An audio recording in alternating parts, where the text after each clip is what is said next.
Qolaylaştırılgan iman yürüştiki 5. kısım ahiret gününü biliş. Abduri Şeyh Muhammed El-Cibali. 5. bab Devzak. Devzakni tonuşturuş. Devzak degen nima? Cehennem yoki devzak Allah subhanahu ve taala cinayetçiler ve kafirlar için tayyorlagan şiddetlik azap makanıdır. Kur'an sünnette devzakning nurg'un sifatlari zikr qilingan. Biz bu babda shularning ba'zisini tonishtiramiz.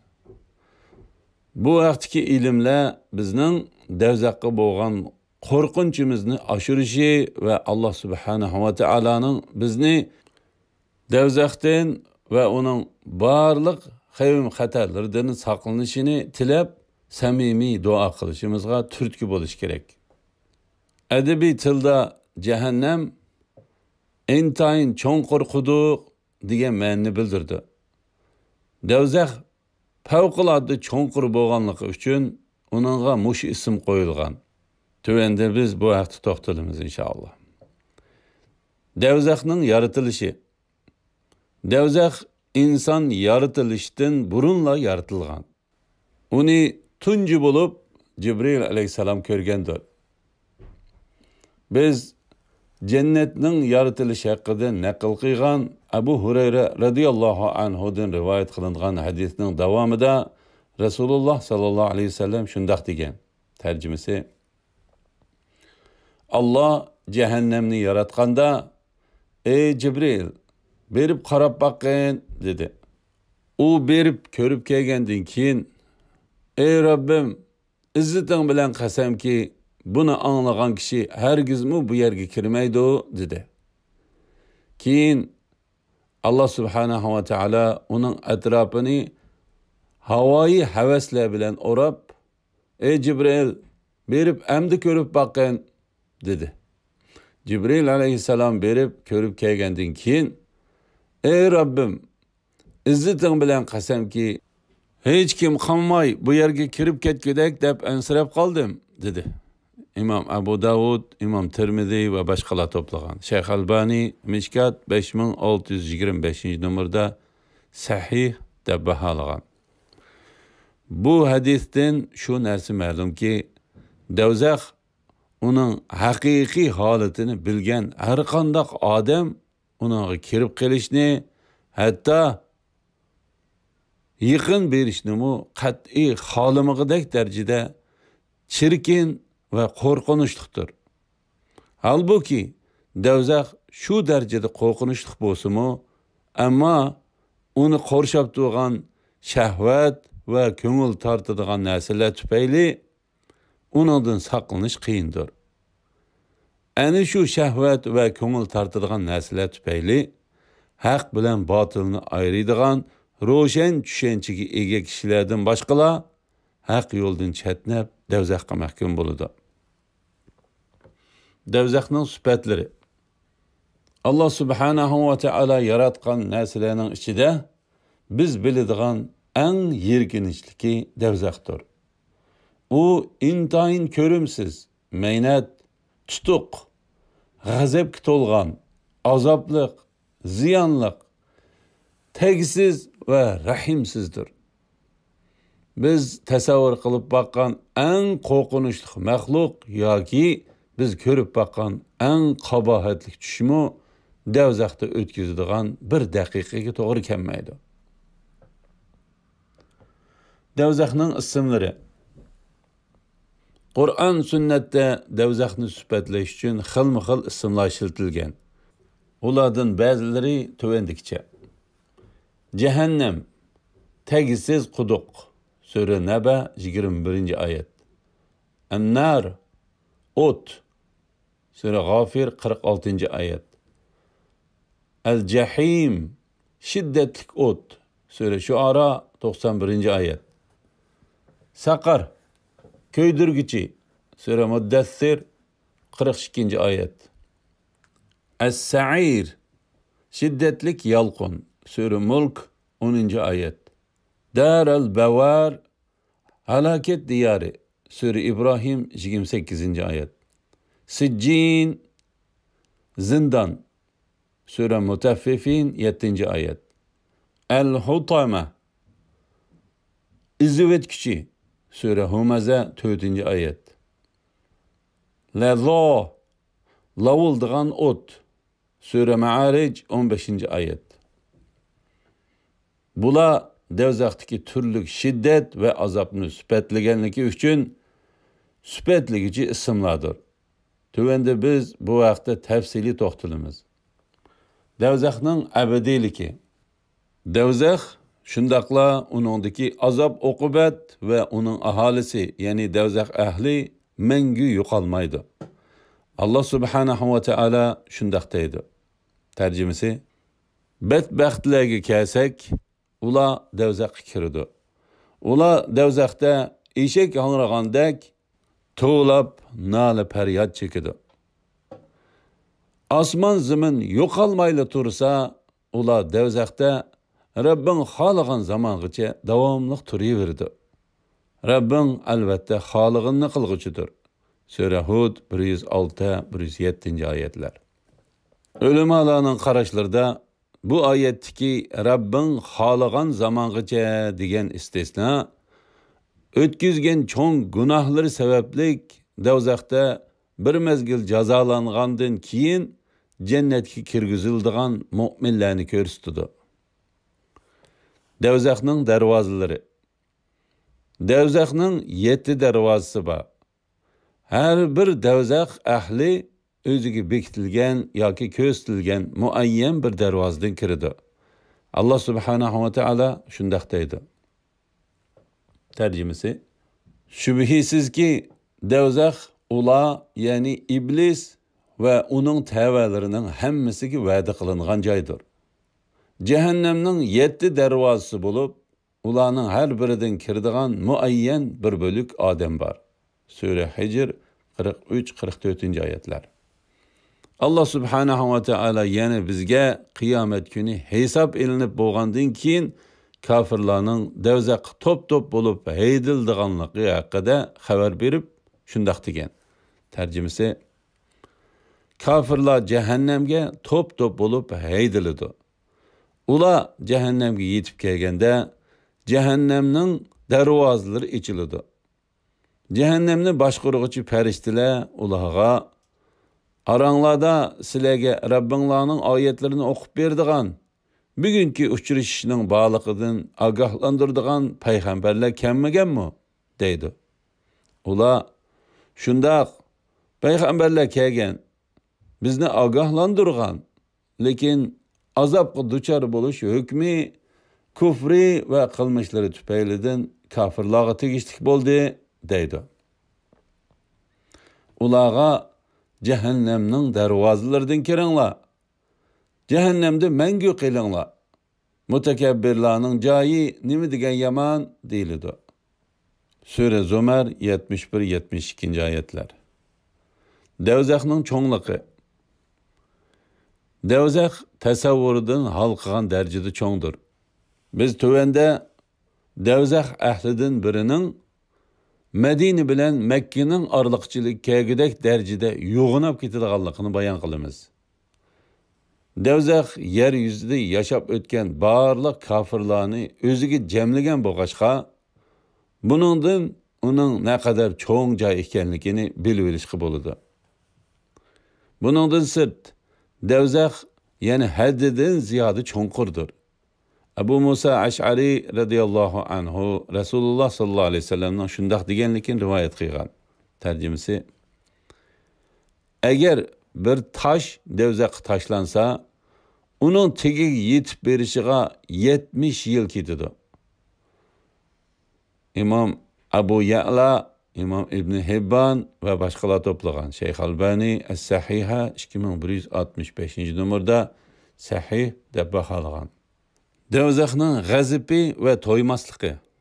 Allah subhanahu va taolo bizga devzakning ko'ralaydiganligi ve so'zlayalaydiganligidan xabar bergan. U kafirlarni ko'rganda qattiq g'azablanib, xuddi yirtqich hayvon o'zining o'ljisini ko'rgandek nari tortidi. Allah subhanahu wa ta'ala bu vaqtda shundaq deydi. Tercümesi: "Yo'q, ular qiyomatni inkor qildi. Qiyomatni inkor qilganlarga biz dovzaxni tayyorladik.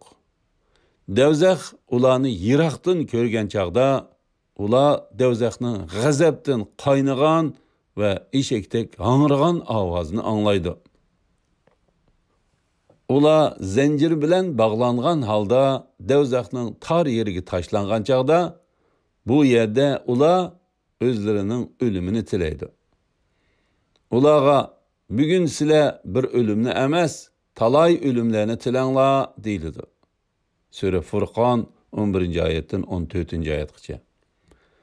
Buningdan sirt barliq kafirlar dovzaxga tashlanib bo'lgandan keyinmi dovzax yanılı to'ymay texmi ko'pni talab qiladi. Allah subhanahu wa ta'ala shundaq deydi. Tercümesi: "U kunda biz cehennemge to'shdingmi deymiz.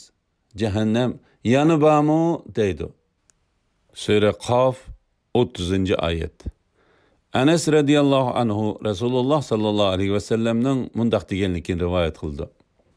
Tercümesi: "Cehennemge mahkum bo'lganlar onunğa davomli tashlanib turdi. Cehennem bo'lsa, yana bormi deydi. Oxirida g'olib Rab Allah subhanahu wa ta'ala putini uning ustiga qo'ydi. Shuning bilan uning burjak-burjaklari liq to'ladi.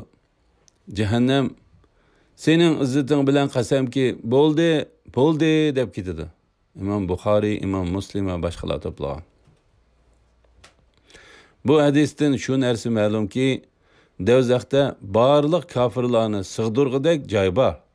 Lekin barliq kafirlar dovzaxga tashlanib bo'lgandan keyinmi, dovzax toki Allah subhanahu wa ta'ala uni to'xtatganga qadar echir qilgan holda texmi ko'p odamning o'ziga tashlanishini talab qilaverdi.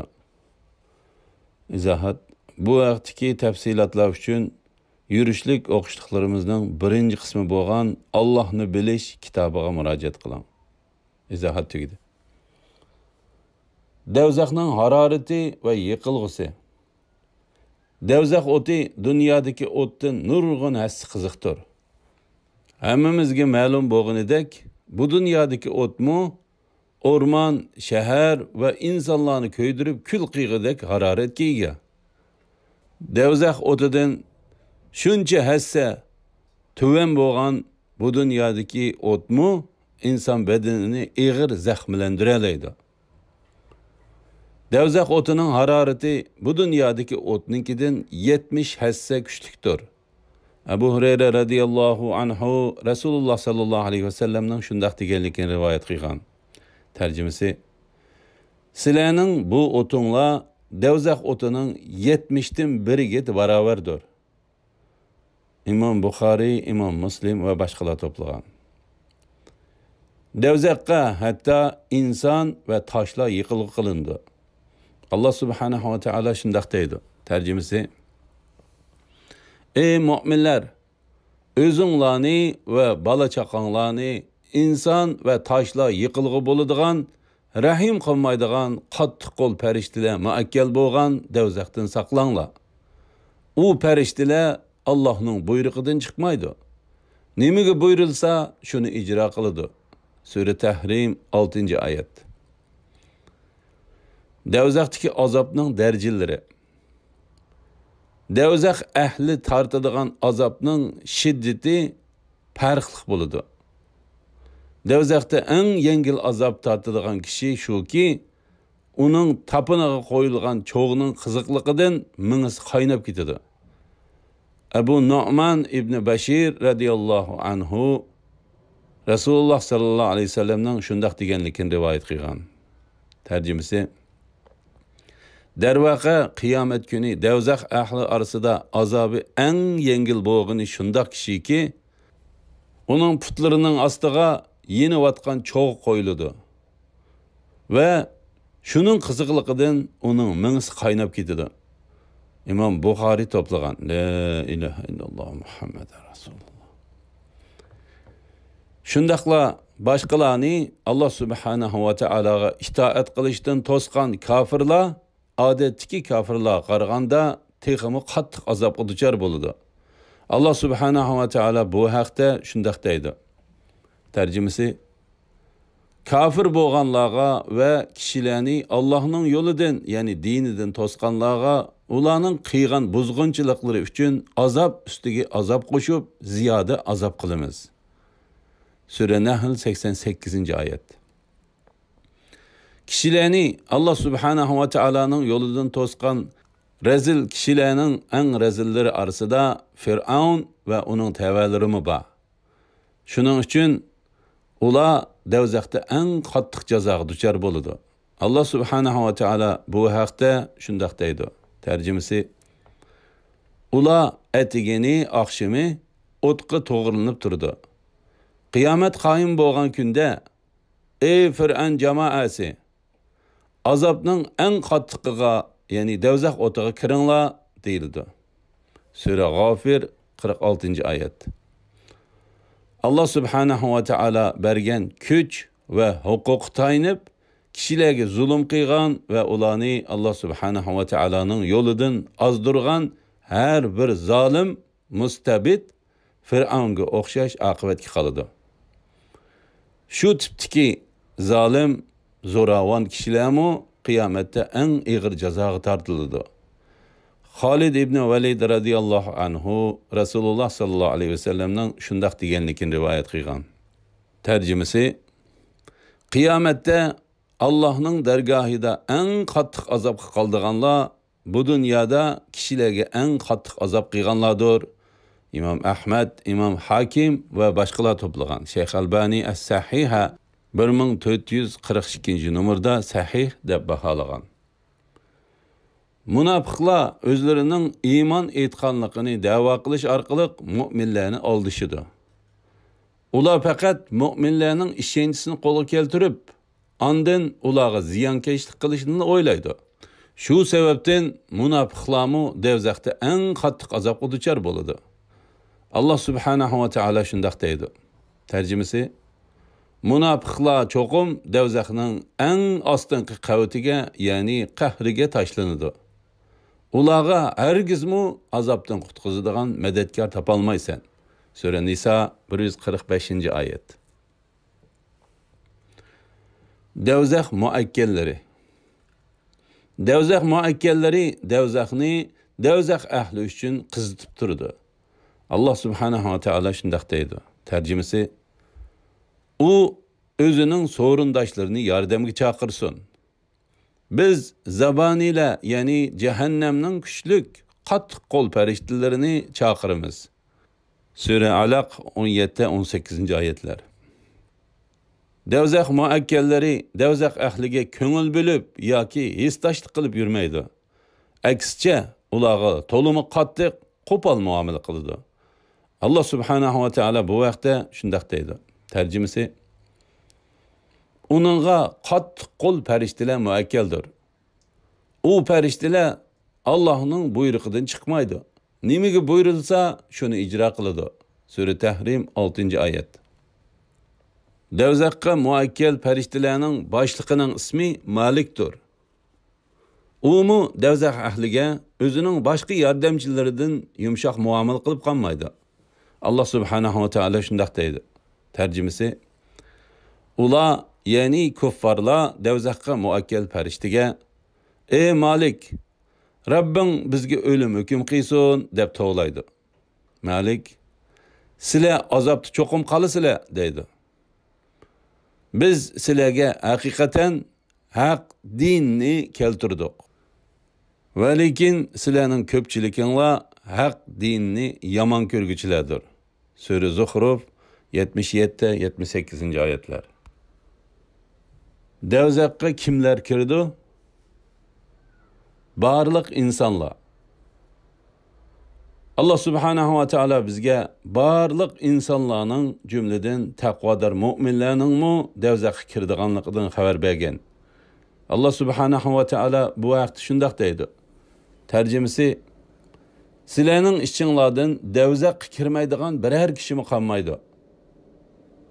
Bu Rabbinin özgermez hükmüdür. Andın en takvadarlarını cehennemden kutkuzumuz. Zalimlarını cehennemde tizlenip olturgan halda koyumuz. Sure Meryem 71-72. ayetler. Takvadarlarının devzak kirişi, ulanın devzakının üstüge koyulgan sırat köyrüküdün ötüşünü köstüdü. Biz ilgirki bablarda bu vaqtda to'xtalgan edik. Sırat köyrüki devzakının üstüge koyulganda barlıq mu'minler devzakının üstüdün ötüşke buyuruldu. Halbuki haqiqiy takvadar mu'minler bu köyrükten közünü yumup açıkça çakmak tizligide yuguruk atdek tizla ötüp gididi. Ular faqatla devzak azabıga uçurmaydı. Allah subhanahu ve teala şundaq deydi. Tercümesi: Paklanish üçün mal mülkini yaxşılıq yollarına sərf qıladigan adam onundan, yani otdan yirak qılındı. Onun qılgan yaxşılığı birovning yaxşılığını yandırış üçün emas, faqat ulug' Rabbinin razılığı üçündür. Sure Leyl 17. ayetden 20. ayetgacha. Takvadarlık cihette derdisi tüvenrek mu'minler bolsa, sırat köyrüküdün ötküçe bedenleri azraq köyüp kalıdı yoki sürülüp kalıdı.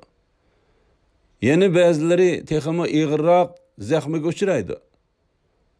Münafıqlar bolsa udulla devzaqqa tushib ketadi. La ilahe illallah Muhammeden Resulullah. Köp kısım insanlar. İnsanlarning köp qismi devzaqda mengu qaladı. Çünkü kişilerin köp qismi kafirlardır.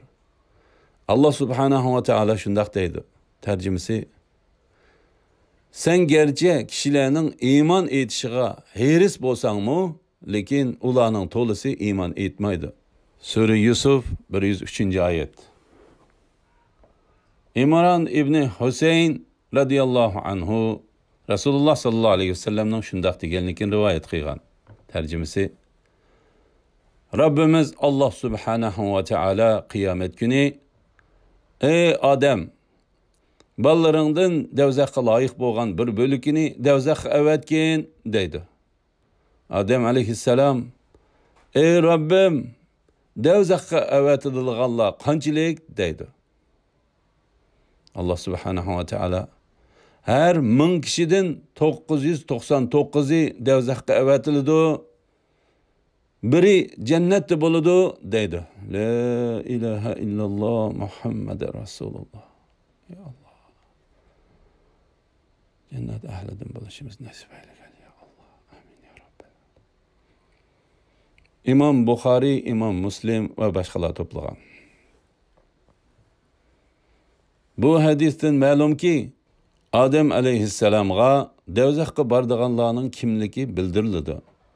Andın Allah subhanahu ve teala Adem aleyhisselamni ularni bir chetga ayrishga buyurdi. Sahabe radiyallahu anhumla Resulullah sallallahu aleyhi ve sellem'den bu xabarni anglagandan keyin bakli cho'chib ketgan. Ama Resulullah sallallahu aleyhi ve sellem devzaqqa kiradigan bu taifining zo'r ko'pchiligining Yajuj ve Majuj ekanligini aytib, ularga tasalli bergan.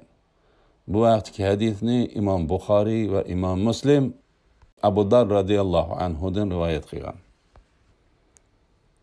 İman etqili unamag'anlar.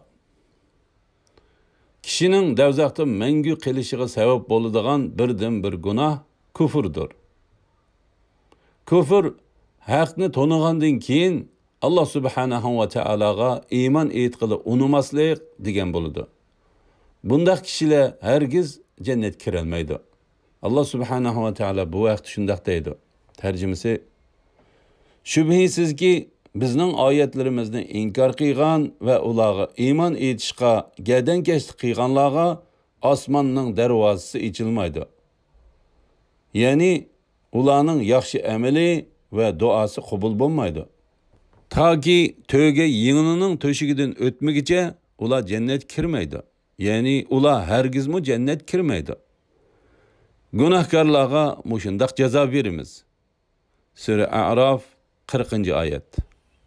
Küfür nokul halda Allah subhanahu ve ta'ala'nın barcha mahlukatının yaratquchisi ve Rabbi ekanligini inkar qilishini ko'rsatmaydi. Agar bir odam bununla iman keltirse, yani Allah subhanahu ve ta'ala'ni barcha mahlukatının yaratquchisi ve Rabbi deb tanısa, ama Allah subhanahu ve ta'ala'nın katta sifatlarini yoki Allah subhanahu ve ta'ala'nın ibadet qilishga loyiq birdan bir iloh ekanligini inkor qilsa yoki Muhammad sallallohu alayhi va sallam elib kelgan shariatni rad qilsa, bundaq odam yanala do'zaxda mangu qoladigan kofirlar qatorida bo'ladi. La ilaha illalloh Muhammad rasululloh. Izohat. Bu haqda mazkur yurishlik o'qishligining birinchi qismi bo'lgan Allohni bilish kitobida tafsiliy ma'lumot berilgan. Mazkur yurishlik o'qishlikning 4-chi qismi bo'lgan payg'ambarlarni bilish kitobida tafsiliy ma'lumot berilgan. Izohat tugdi. Allah subhanahu wa ta'ala shundaq deydi. Tarjimasi: Allah Ta'ala ikki farishtaga xitob qilib, haq qarshi yaxshilikdan to'sqichi, haddidan oshqichi, dinga shak keltirguchi, Allohga boshqa ma'budni sherik qilguchi har bir kofirni do'zaxga tashlanglar. Uni qattiq azobga tashlanglar deydi. Sura Qof 24-oyatdan 26-oyatgacha.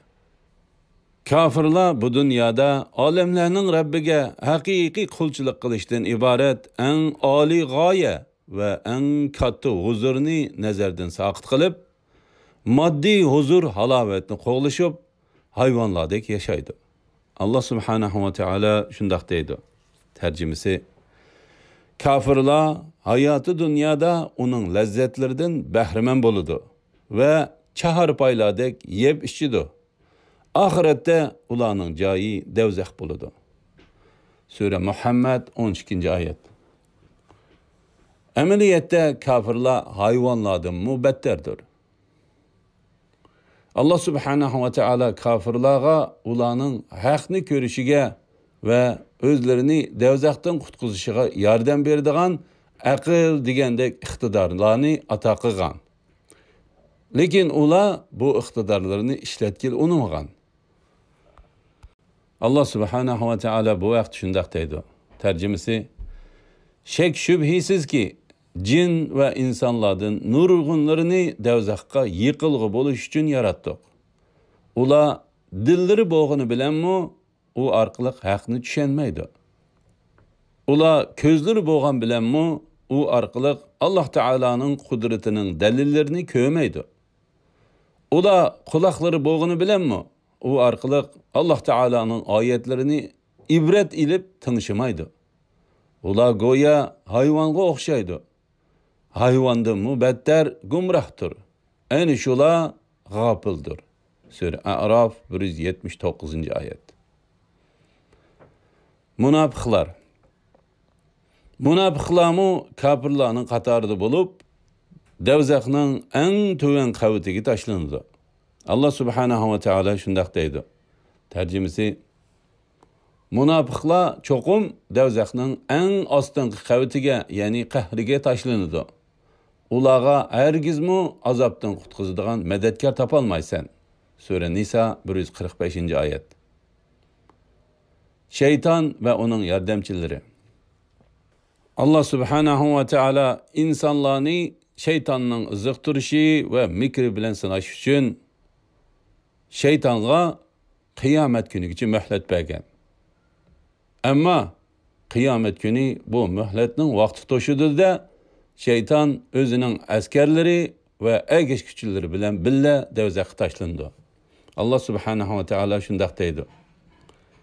Tarjimasi: Rabbing bilan qasamki, ularni albatta ularni azdırgan şeytanlar bilan qo'shib yig'imiz. Ondan ularni jahannamning cho'risida tizlandirib o'ltirg'izgan holda albatta hozir qilamiz. Sura Maryam 68-oyat. Allah subhanahu wa ta'ala yana shundaq deydi. Tarjimasi: Ular batıl ilahlar ve ularning cho'qing'uchilari, gumrohlar ve iblisning qo'shinlarining hammasi davzaxga üstülep taşlandı. Sure Şuara 94-95 ayetler. Qilgan cho'ng gunohlarga tavba qilmaganlar. Biz ilgirki bablarda cho'ng gunoh o'tkazib, ondan tavba qilmay o'lib ketgan nurg'un mu'minlarning davzaxda jazolanadiganligini bayon qilgan edik. Allah subhanahu va taolo bu vaqt shunday deydi. Tarjimasi: ular Allohga ikkinchi bir ma'budni sherik qilmaydi. Allah o'ltirilishini harom qilgan odamni o'ltirmaydi. Faqat qisosga o'xshash haqli ravishda o'ltirish buningdan mustasno. Zina qilmaydi. Kimiki bu gunohlarni qiladigan, oxiratda u jazoga uchraydi. Qiyomat kuni uningga hassilab azob qilindi. U uning ichida xorlangan holda qoladi. Sura Furqon 68-69 oyatlar. Bu ayette şerik keltirish eng başta zikr qilingan. Chunki Allah subhanahu va taologa sherik keltirish kishining davzaxda mangu azoblanishiga sabab bo'ladi. Qotillik, zina va boshqa gunohi kabirlar faqat shirk, ya'ni kufr bilan birga sodir bo'lsa, ondan kishining davzaxda mangu qilishiga sabab bo'ladi. Undaq bo'lmasa, ya'ni kishi mu'minlik holatida yuqorqi cho'ng gunohlarni sodir qilib qo'ygan bo'lsa, davzaxda vaqtlik azoblanadi. Ammo mushu vaqtlik jazomu intayin shiddatlik va qo'rqinchli bo'ladi. Shunga davzaxda vaqtlik qilish degan ishni hargiz yenik o'ylab olmaslik kerak. Allah subhanahu va taolo hammamizni davzaxdan saqlag'ay. Amin. Qur'on sunnatda jazoni ilish, kibir, canlıqlarının heykelini yasaş ve resmini sizish, hayvanlarını xorlash, ölüp ilish qatarlıq çoğun günahlarga berildiğen jazalar bayan kılıngan. Biz tövendeki iki paragrafta kişini davzax kirgizadigan, ba'zida Allah subhanahu va taologa sherik keltirish darajasiga yetib qoladigan gunohlarni bayon qilamiz. Allah subhanahu va taolo va Rasululloh sallallohu alayhi vasallamga itoat qilmaganlar. Allah subhanahu va taolo o'zining payg'ambari Muhammad sallallohu alayhi vasallamni kishilarga davzaxdan qandoq saqlanishni o'rgatish uchun avatdi. Shu sababdan Allah subhanahu va taologa va uning payg'ambari sallallohu alayhi vasallamga itoat qilmayotganlar amaliyotda davzaxga qarab ketayotganlardir. Allah subhanahu va taolo shunday deydi. Tarjimasi: ular yana aytqinki, agar men Rabbimga osiylik, ya'ni itoatsizlik qilsam, buyuk kunning, ya'ni qiyomat kunining azobidan haqiqatan qo'rqaman. Sura An'am 15-oyat. Allah subhanahu va taolo yana shunday deydi. Tarjimasi: kimiki o'ziga mo'jizalar orqali to'g'ri yo'l aniq bo'lgandan keyin payg'ambarga, ya'ni uning amriga muxolifatchilik qiladigan, mu'minlarning yo'lidan g'ayriga ergishir ekan, uni o'z yo'liga qo'yib beramiz. Uni oxiratda jahannamga kirgizamiz. Jahannam nima degan yomon joy? Sura Nisa 115-oyat. Bu oyat Rasululloh sallallohu alayhi va sallamga itoat qilishning ifodalaridan birining Rasululloh sallallohu alayhi va sallamning sahobalarining yo'liga ergishish ekanligini ko'rsatdi. Ana shu ahli sunnat va jamoaning yo'lidir. Kim bu yo'lda mang'ili unumaydi ekan, davzaxga kirishga loyiq bo'ldi. Muaviya ibn Abu Sufyan radhiyallohu anhuma Rasululloh sallallohu alayhi vasallamning shunday deganligini rivoyat qilgan. Tarjimasi: haqiqatan sizlardan ilgirki ahli kitob 72 firqaga bo'linib ketgan edi. Darvaqa bu ummat 73 firqaga bo'lindi. Ularning 72si davzaxda, biri jannatda bo'ladi. U, ya'ni jannatga kiradigan toifa sahobalarning yo'li ustida uyushgan jamoatdir. İmam Ahmed, İmam Abu Davud ve başkalar toplagan Şeyh Albani Es-Sahiha 204 numurda sahih deb baholagan. Mu'minlarni azdirish ko'yida yurdiganlar. Ba'zi iflos kishilar dunyoda fazilatlik mu'minlarning bor bo'lishini xohlamaydi. Ular o'zlari izish bilan bo'ldi qilmay, qalblaridagi kasallikning ig'irligi tufayli atrofidagi barliq kishilarni azdirish ko'yida yurdi. Bundaq kishilar qiyomatda shiddatli azobga uchraydi. Allah subhanahu wa ta'ala shundaq deydi. Tarjimasi: Mu'minlar ustida yomon so'zlarning tarilishini yoqtiradigan odamlar shubhisizki dunyo va oxiratda qattiq azobga qoladi. Allah sirlarni va niyatlarni bilib turdi. Sizlar bilmaysizlar. Sura Nur 19-oyat. Devzaq ahlining azob uqubati. Ularning yashashi. Devzaq ahlining o'lishiga yoki bir oz bo'lsa-mu aram ilivilishiga yo'l qo'yilmaydi. Chunki qo'chqar suratiga kirgizilgan o'lim ularning ko'z oldida bo'g'izlanadi. Shuning uchun ular mangu davomlashadigan azob uqubat va xorliq ichida o'limdimi battar hayotni yashaydi. Allah subhanahu wa ta'ala shundaq deydi. Tarjimasi: Kafirlar devzaq azobiga duchor bo'ladi. Ularning o'lishiga, ya'ni shu orqali arom tepishiga hukm chiqarilmaydi. Ulardan azobmi yengiltilmaydi. Küfrüde haddidan aşkan her insanni ana shundaq jazolaymiz. Sura Fatir 36-oyat. Allah subhanahu wa ta'ala yani shundaq deydi. Tarjimasi: Eng shaqi odam va'z nasihatdan qochidi. U katta o'tqa, ya'ni devzaqqa kirdi. Ondan u o'tda o'lmaydi ve obdan yaşamaydı. Sura A'la 11, 12, 13. ayetler. Devzaq ahlinin cüği. Devzaq ahlinin cüği pavqul adı çoğ boludu. Ola bu gayet zor bedenini orab doğan pavqul adı keng ve qilin terisi sebeplik devzaq otuda teximi uzun, teximi sicil köyüp azaplanıdı.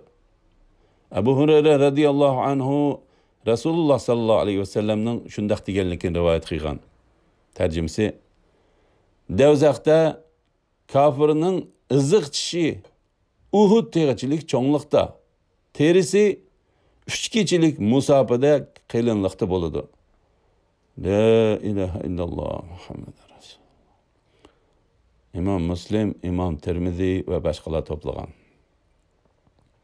Ebu Hureyre radiyallahu anhu yana Resulullah sallallahu aleyhi ve sellem'nin şundaq deganligini rivayet qilgan. Tarjimasi: Devzaqda kafirning 2 müyrisining orliqi yugurik ulaqda besilgan 3 kunlik musofirchilik keladi.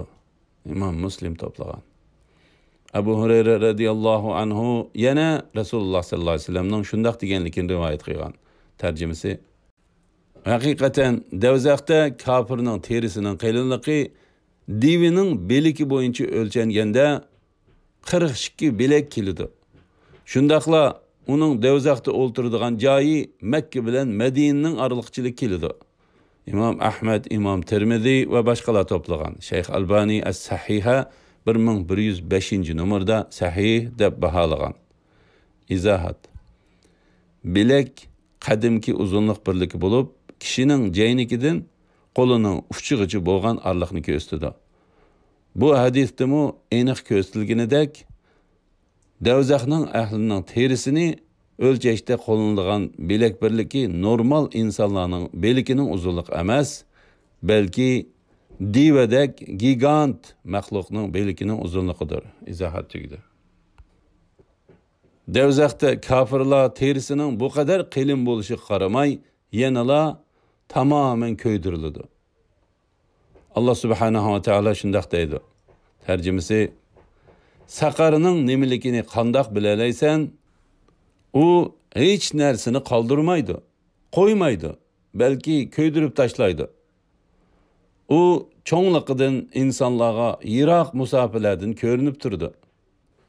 Sure Muddessir 27 oyatdan 29 oyatgacha.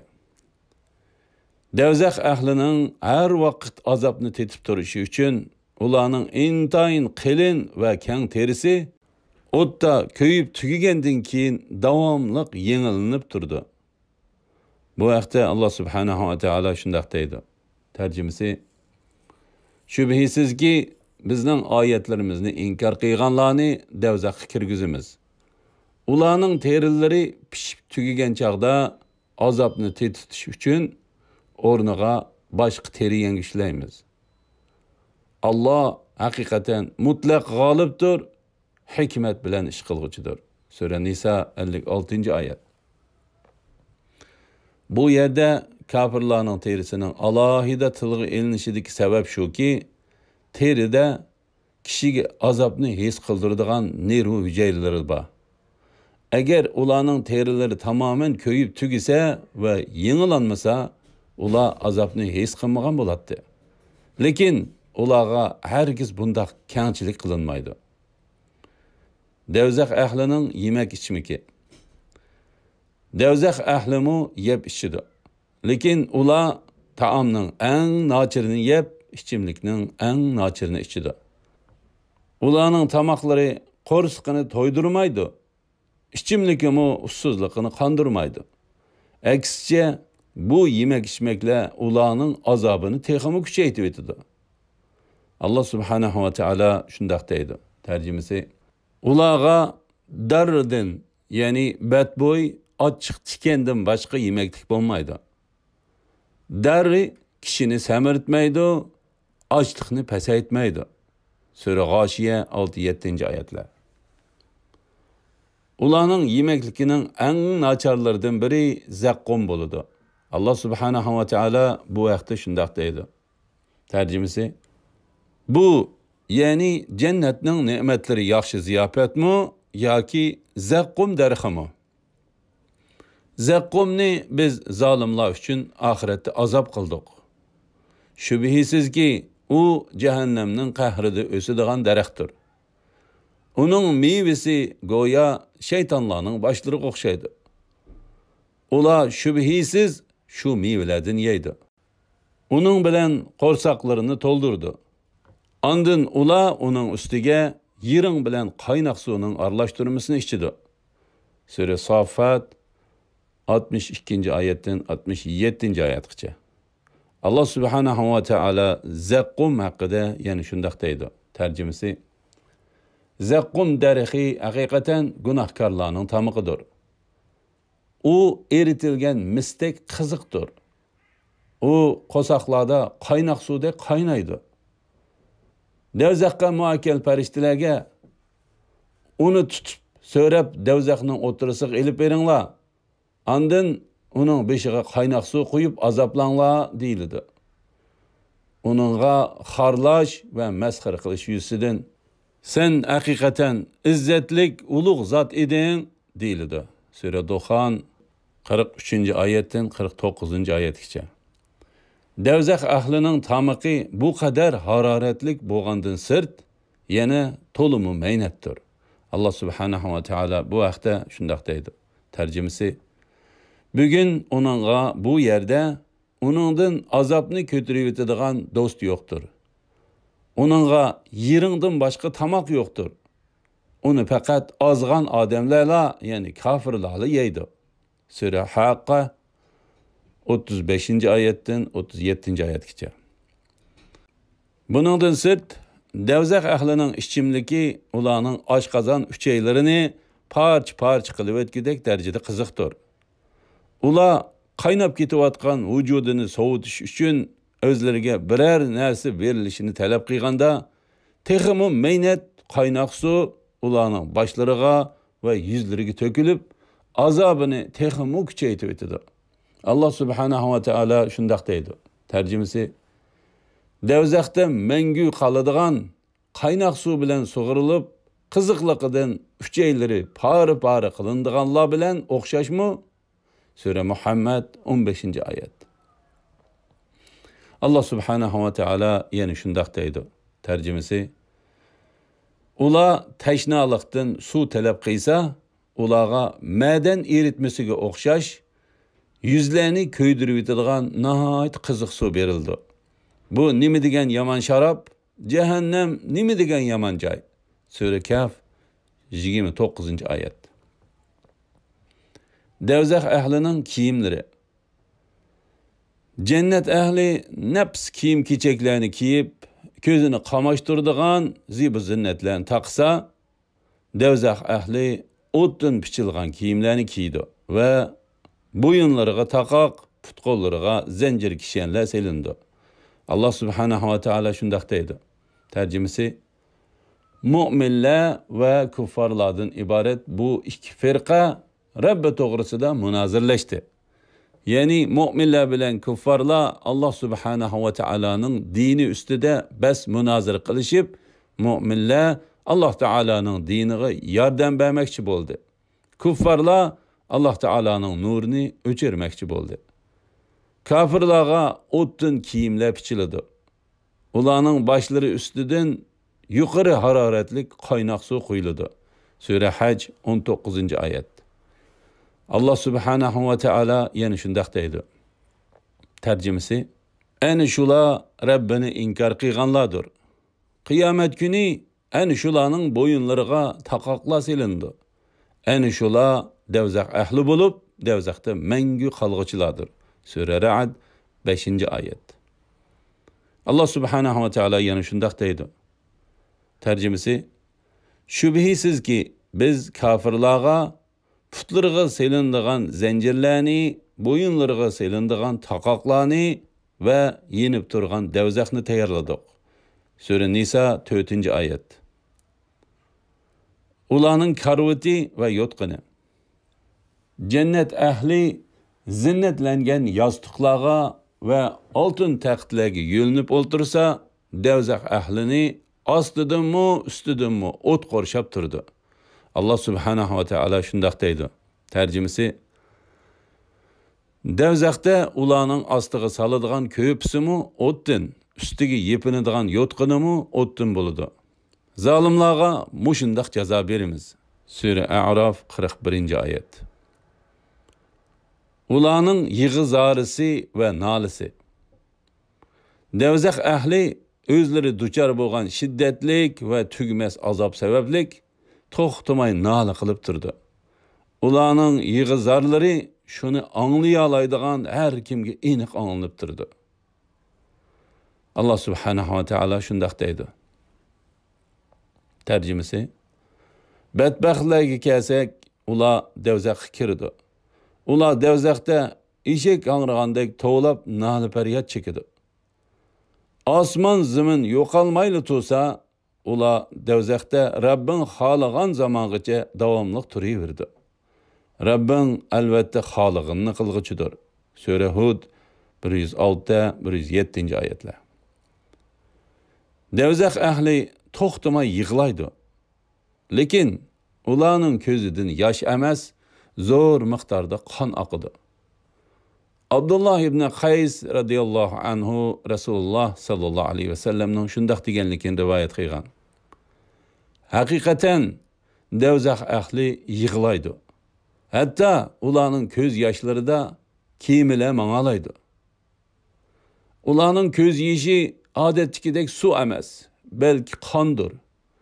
İmam Hakim toplagan. Şeyh Albani As-Sahiha 1679-numarda Hasan deb baholagan. Devzax ahlining xorlanishi. Devzaxda kafirlarga qat'iy ish og'ritilmaydi. Aksicha, ular eng ig'ir darajada xorlanadi. Ularga zanjir kishanlar selindi. Ular nazardan soqit qilindi. Qattiq qiynaladi. Allah subhanahu va taolo dunyo hayotida insonni hurmatli qilib yaratgan edi. Ammo kafirlar gunoh va itoatsizlik orqali o'z sharafini zediladi.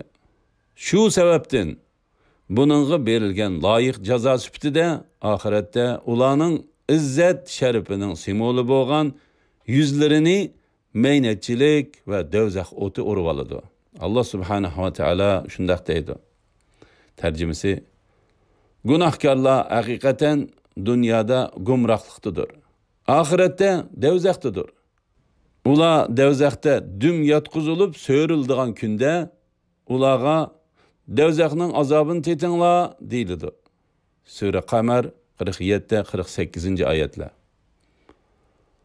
Ular uçuraydigan ruhi azaplar. Kafirlar devzaqda hem cismani hem manevi cihatdan qat-muqat azap uqubatga duchor bo'ladi. Biz yuqorida ularning cismani jihatda, ya'ni devzaqdagi yemek, içmek, kiyim qatorliqlar orqali qanday jazolanadiganligi bilan tonishib chiqdik. Buningdan sirt kafirlar ruhiy jihatdami xilma-xil azoblarga duchor bo'ladi. Ular Allah subhanahu wa ta'alaga ve Rasulullah sallallahu aleyhi ve sellem'ge itaatsizlik qilganligiga pushaymon qiladi. Özünün dünyadaki katta baş, yol başçılarından, atı boğullardan, uruq tuqqanlardan nefretlenidi. Şundaqla ular devzaqda özleriga yaqinlashishiga yo'l qo'yilgan boshqa kafirlar bilan jidallashidi ve müminlerden bazı ne'matlardan özleriga azroq berishni tilaydi. Devzaq ahli oxiratda o'zining dunyodagi yo'lboshchilaridan nafratlandi. Devzaq ahli oxiratda o'zlarini haq yo'ldan ozdirib, devzaqqa kirishiga sababchi bo'lgan yo'lboshchilaridan qattiq nafratlanadi. Ular Allah subhanahu wa ta'alaning ashu yo'lboshchilariga hassilab azab berishini ve qattiq la'nat qilishini tilaydi. Allah subhanahu wa ta'ala bu haqda shundoq deydi. Tarjimasi: Devzaqda ularning yuzlari turilib ketadigan kunda ular koshki biz Allohga itoat qilgan bo'lsaqchu, payg'ambarga itoat qilgan bo'lsaqchu deydi. Ular Rabbimiz biz haqiqatan boshliqlarimizga, kattalarimizga itoat qildik. Ular bizni to'g'ri yo'ldan ozdirdi. Rabbimiz ularga azobni 2 hassi bergin ve ularga qattiq la'nat qilgin deydi. Sure Ahzab 66. ayetdan 68. ayetgacha. Devzaq ahli oxiratda o'zining uruq tuqqanlaridan nafratlanadi. Devzaq ahlining o'z uruq tuqqanlari bilan faqatli kori bo'lmaydi. Aksicha ular şu uruq tuqqanlarini fidya qilib berib etib, devzaq azobidan qutulishni orzulab ketadi. Allah subhanahu wa ta'ala shundoq deydi. Tarjimasi: Günahkar Adem öz o'rniga o'g'illarini, ayolini, qarindishini ve özü mensup bo'lgan qavm qarindoshlarini ve yeryüzideki cemi Ademni berib bo'lsa-mu, bu kundagi azobdan qutulishni orzu qiladi. Sure Ma'arij 11. ayetdan 14. ayetgacha. Devzaq ahlining jidallashishi. Devzaq ahli devzaqqa kirgan aman o'zidan ilgari va keyin kirganlar bilan qattiq munozirlashadi. Ularning har bir turkumi Allah subhanahu wa ta'aladan o'zidan boshqalarga hassilab azob berishini tilash orqali qarshi tarafga bo'lgan qattiq o'chmanlikni ifodalaydi. Allah subhanahu wa ta'ala shundoq deydi. Tarjimasi: Allohga yolg'on choplagan yoki uning oyatlarini inkor qilganlardanmi zolim kishi bormi? Ular lavhil mahfuzda yozilgan rizqdan ve ecelden öz nasibisini ko'rdi. Hatta bizning farishtalarimiz ularning jonlarini elish uchun kelgandimi, ularga Allohni qo'yib ibodat qilgan ma'budlaringlar qayerda deydi. Ular bizdan g'oyib bo'lib ketdi deydi. Ular kafir bo'lganliklariga o'zlarining ziniga guvohlik berdi. Ya'ni kafir bo'lganliklariga iqro qildi. Allah ayetlerini inkar qilganlarga aytdi. Sizlardan ilgari o'tgan jinlardan ve insonlardan bo'lgan kafir ummatlar bilan birlikda devzaqqa kiringlar. Her qachon bir ummat devzaqqa kirdikan, u o'zidan ilgariki ummatga uningga agishib gumroh bo'lganligi uchun la'nat o'qiydi. Ularning hammasi devzaqqa kirib bo'lib jamlashganda ularning ichidagi keyin kirganlar, ya'ni ergashuvchilar ilgari kirganlarga, ya'ni boshliqlarga qaratib, ey Rabbimiz, bular bizni azdirgan, ularga 2 hassa do'zax azobi bergin deydi. Alloh taolo hammaga 2 hassa azob beriladi. Lekin sizlar azobning dahshatini bilmaysizlar deydi. Ularning orasidagi ilgarikilar keyinkilarga sizlarning bizdan hech qanday ortiqchiliginglar yo'q. Ya'ni gumrohlikda va azobga tegishli bo'lishda bir-birimizga o'xshashmiz. Qilmishinglar tufaylidan azobni tetinglar deydi. Sura A'rof 37, 38, 39 oyatlar. Ularning çaresizligi. Kafirlar bu dunyoda boshqalarni Alloh subhanahu va taolaning yo'lidan ozdirish uchun jon jahli bilan hamkorlashadi. Oxiratda bo'lsa, ularning hamkorlashish imkoniyati bo'lmaydi. Hatto ular bir-biridan azobni yengillatishga urinib boqmaydi. Alloh subhanahu va taolo shunday deydi. Tarjimasi: ularga dunyodagi chaqda zulm qilganliginglar, ya'ni shirk keltirganliginglar uchun bugun sizlarning azobda o'rtoq bo'lganliginglar sizlarga foyda bermaydi deyildi. Sura Zuhruf 39-oyat. Do'zax ahlining yalvurishi. Do'zax ahli o'zlaridan azobning yeniklitilishi uchun yalvurdi. Biz yuqorida ular do'zaxga muvakkal farishtalarga azobni yeniklitish xususida yalvurganda ularning boshlariga qaynoq suv quyilganligini bayon qilgan edik.